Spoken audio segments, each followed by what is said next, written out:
Well, taking a look at your top story after the mega AN7 Treasury expose last week, it's now time for part 2 of the revelations on Treasury's fall from grace.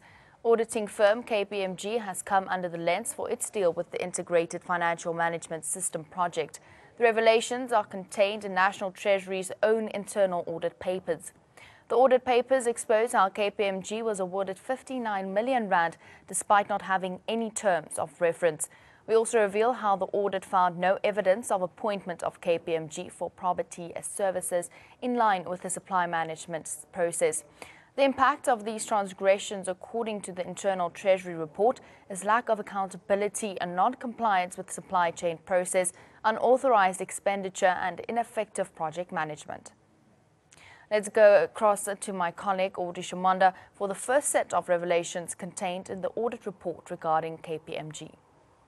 This is what we have. The report terms it catastrophic. In fact, they say no service level agreement in place for property services, number 1, with KPMG. The impact that this has, a lack of accountability. There is no compliance to the supply chain process.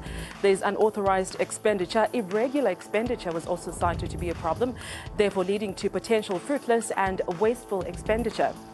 Ineffective project management, ineffective contract management. There is no legal recourse, once again, to tie KPMG to, as there is no terms of reference and no paperwork to actually pronounce those recommendations. Now coming in from the Auditor General, action should be taken against officials who engaged KPMG without following supply chain management processes and those who authorized payments in the absence of an approved service level agreement.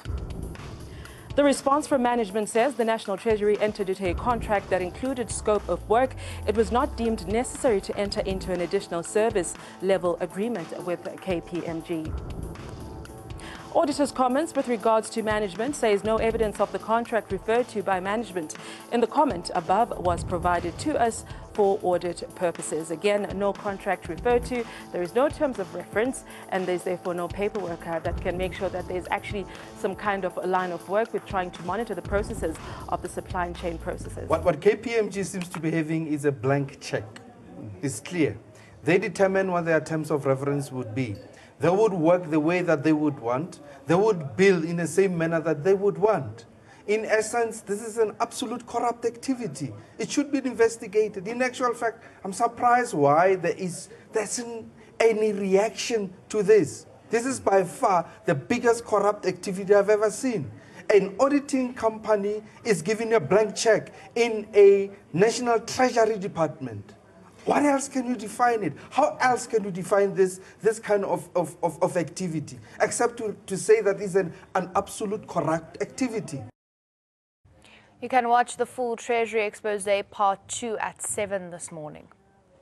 Well, 4 days after the big AN7 expose on irregularities in Treasury, IFMS project, the Treasury has taken note. Finance Minister Malusi Gigaba has expressed concerns over the internal audit into Integrated Financial Management System that had revealed mismanagement. The ministry is now looking into the reports in the interest of clean governance and the fight against corruption. However, they say that they will wait for the probe to be complete before casting aspersions on anyone. The forensic report is there and still being looked into is a matter of fact. And that hasn't been concluded yet, and that's going to be communicated once it's concluded. That audit report has not been completed yet. There are elements of that are still being investigated. I think what would be dangerous for us to do is to speak on something that hasn't concluded and implicate and cast aspirations on people's integrity before that process has been completed. We resist that in any form, whether it comes from different spheres of society. I don't think it's the right thing to do. Once we have completed everything and all the answers have been answered, we will then make a very clear statement on what to do with those implicated in any wrongdoing, if any. Several ministers have welcomed the probe call given by the Finance Minister Malusi Gigaba in the IFMS irregularities. Treasury has issued a statement on this issue. What is important on what they've raised is that there will be a commission of inquiries on these irregularities, and that commission of inquiries will get to the root of all the issues which are raised, whether it's irregularity, squandering of resources, and so on.